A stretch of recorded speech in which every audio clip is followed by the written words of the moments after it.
కేసీఆర్ గారు 21 ఏళ్ల పాటు పోరాడి తెలంగాణను తీసుకొచ్చిన తర్వాత తెలంగాణ రాష్ట్ర తొలి ముఖ్యమంత్రిగా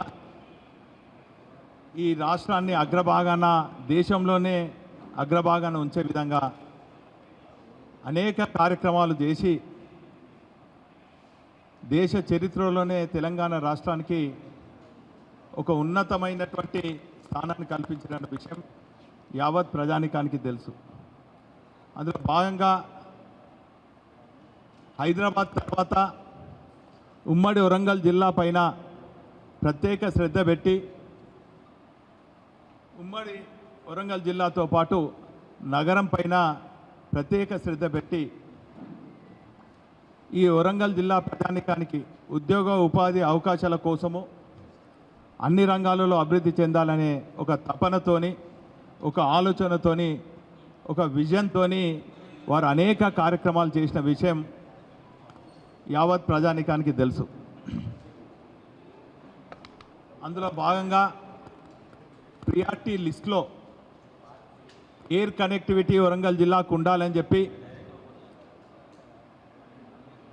ఒక చారిత్రాత్మకమైన ఏంటి నిజాం కాలంలో నిర్మాణం చేపట్టినటువంటి మామ్నూర్ ఎయిర్పోర్ట్ను తిరిగి పునఃప్రారంభించాలని ఎయిర్ కనెక్టివిటీ వరంగల్తో పాటు ఇతర దగ్గర ఉన్నటువంటి జిల్లా ప్రజలకు అందియాలనే ఉద్దేశంతో వారు ఎయిర్పోర్ట్ కోసము చాలాసార్లు ఢిల్లీకి వెళ్ళినప్పుడు సందర్భంలో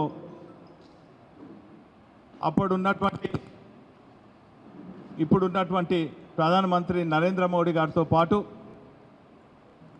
ఏవియేషన్ మినిస్టర్లను కూడా చాలా సందర్భాలలో కలిసి దీని ప్రాముఖ్యత గురించి ఎయిర్పోర్ట్ అవసరం గురించి తెలంగాణ రాష్ట్రం గురించి కూడా అనేక సందర్భాల్లో చెప్పినటువంటి విషయాన్ని ఈ సందర్భంగా మీకు గుర్తు చేస్తున్నాను. 2018 మేలో airport authority of India feasibility survey కోసము మరి వారు కోరడం జరిగింది. అప్పుడు స్టేట్ గవర్నమెంట్ ద్వారా అన్నీ కూడా సమగ్ర సర్వే చేసి వారికి ఫీజిబిలిటీ రిపోర్టు కూడా ఆనాటి ఏవియేషన్ మినిస్టర్కి అందజేసిన విషయం ఈ సందర్భంగా తెలియజేస్తున్నాను.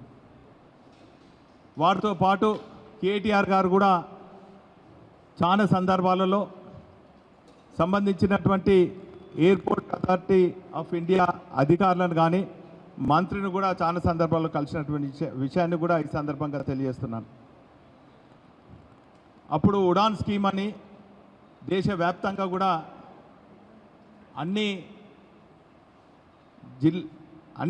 రాష్ట్రాల్లో ఉన్నటువంటి రాష్ట్రాలకు పేరుగాంచినటువంటి జిల్లాలకు ఉడాన్ స్కీము మరి ప్రవేశపెట్టినప్పుడు వెంటనే కేటీఆర్ గారు ఈ స్కీమ్ మాకు కూడా మరి అమలు చేయాలని చెప్పి వారి ప్రతిపాదనలతోని ఢిల్లీకి వెళ్ళిన విషయాన్ని ఈ సందర్భంగా గుర్తు చేస్తున్నాను.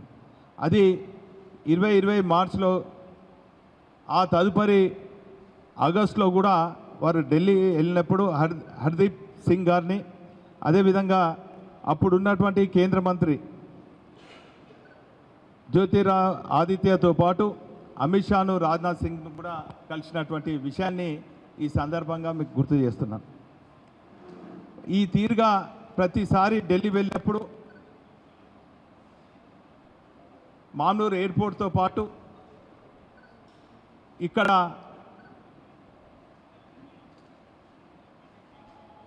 ఉమ్మడి రాష్ట్రంలో ఉద్యమం జరుగుతున్నప్పుడు ఏపీ రీఆర్గనైజేషన్ కమిటీలో పొందుపరిచినటువంటి కోచ్ ఫ్యాక్టరీ కానీ ములుగులో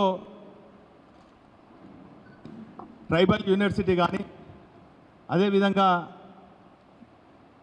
మైబాద్లో ఉక్కు ఫ్యాక్టరీ కానీ ఈ అన్ని అంశాలపైన కూడా కేంద్రంలో ఉన్నటువంటి మంత్రులను కలిసి మరి తెలంగాణ అభివృద్ధి కోసము విశేష కృషి చేసినటువంటి విషయాన్ని ఈ సందర్భంగా గుర్తు చేస్తున్నాను. ఈ తీరుగా చివరిగా 2023 జూన్లో కూడా కేటీఆర్ గారు మరి మంత్రులందరినీ కూడా కలిసి ప్రధానమంత్రికి కూడా విజ్ఞాపన పత్రం ఇచ్చినటువంటి వినతి పత్రం ఇచ్చినటువంటి విషయాన్ని ఈ సందర్భంగా తెలియజేస్తున్నాను.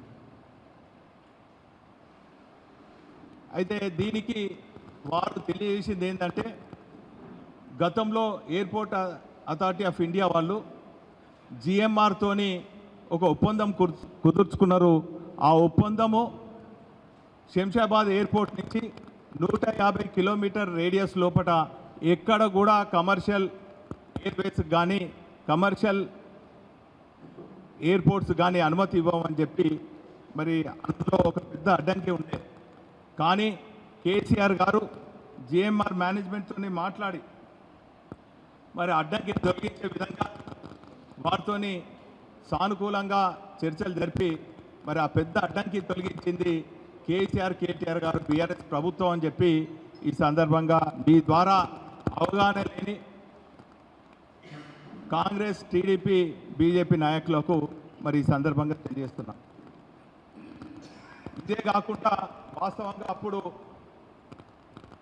ఆ రన్వేకు ఎయిర్పోర్ట్కు 1.8 కిలోమీటర్స్ రేడియస్ ఉండే. కానీ ఆ రన్వేను కేసీఆర్ గారు దూరదృష్టి పెట్టుకొని రాబోయే రోజుల్లో వరంగల్, ఉమ్మడి వరంగల్ జిల్లా బ్రహ్మాండంగా అన్ని రంగాలలో అభివృద్ధి అవుతుంది. టెక్స్టైల్ పార్క్ కూడా నిర్మాణం జరుగుతుంది. ఇతర రాష్ట్రాల నుంచి ఇండస్ట్రీస్ రాబోతున్నాయి.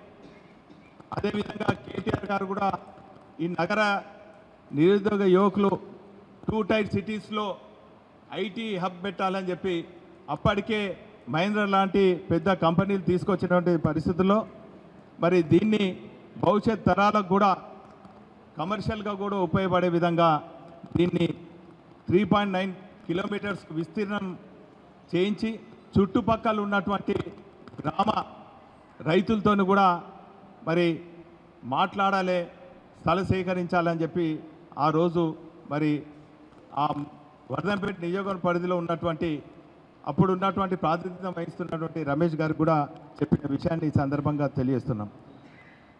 అయితే ఇన్ని చేసిన తర్వాత కూడా ఇటు అభివృద్ధి, ఇటు ఎయిర్పోర్ట్ తీసుకురావడమే కాకుండా ఏపీ రీఆర్గనైజేషన్ కమిటీలో ఏర్పరిచినటువంటి కోచ్ ఫ్యాక్టరీ కానీ ట్రైబల్ యూనివర్సిటీ కానీ ఇవి కూడా సాధించేదానికి గులాబీ సైన్యం అంతా కూడా పెద్ద ఎత్తున ఉద్యమాలు చేసి ఇవన్నీ సాధిస్తే, ఎప్పుడు కూడా తెలంగాణ రాష్ట్ర సాధన కోసం ఉద్యమంలో పాల్గొని వాళ్ళు ఈరోజు అడ్డిమారు గుడ్డి దెబ్బలో గెలిచిన వాళ్ళు, అవగాహన లేని వాళ్ళు, చంద్రబాబు డైరెక్షన్లో పనిచేసే కాంగ్రెస్ కోట్రి ఈరోజు కేంద్రంలో ఉన్నటువంటి ఏవియేషన్ మినిస్టర్ ఆయనకు కూడా అవగాహన లేదు. తెలంగాణ అంటేనే టీడీపీ వాళ్ళు ఎంత నిప్పులు పోసుకుంటారో మనకు అందరికీ కూడా తెలుసు. అటువంటిది ఇంత విశేష కృషి చేసినటువంటి మా బీఆర్ఎస్ పైన, కేసీఆర్ పైన మరి నిందారోపణలు చేయడం తెలంగాణ ప్రజలందరూ కూడా దీన్ని తీవ్రంగా ఖండిస్తున్నారు.